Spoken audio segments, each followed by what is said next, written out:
Love is like a roller coaster. Hey mga lalabs! Kumusta kayo? Alam nyo ba na ang pag-ibig ay parang roller coaster?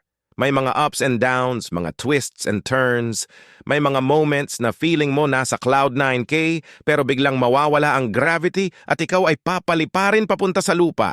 Ganun siya kagulo. At alam nyo, parang roller coaster rin ang proseso ng paghahanap ng tamang tao.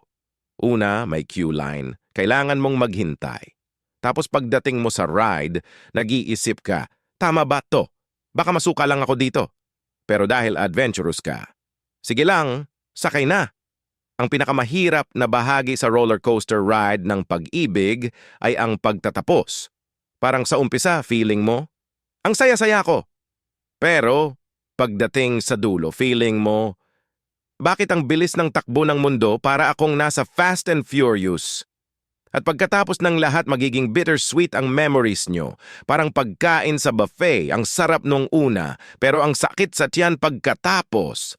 Pero okay lang, yan darating din ang bagong buffet. Sa huli, mga lalabs, kahit gaano kagulo ang pag-ibig, hindi natin ito maitatanggi. Ito ay isang magandang adventure. Kaya't sakay lang ng sakay sa roller coaster ng pag-ibig. May mga bagsak men, may mga sumisigaw men, siguradong may masesaya at nakakatawang alaala sa dulo.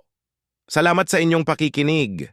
Huwag kalimutang mag-enjoy sa ride ng pag-ibig dahil minsan lang tayo dadaan sa amusement park na to. Let's go lalabs!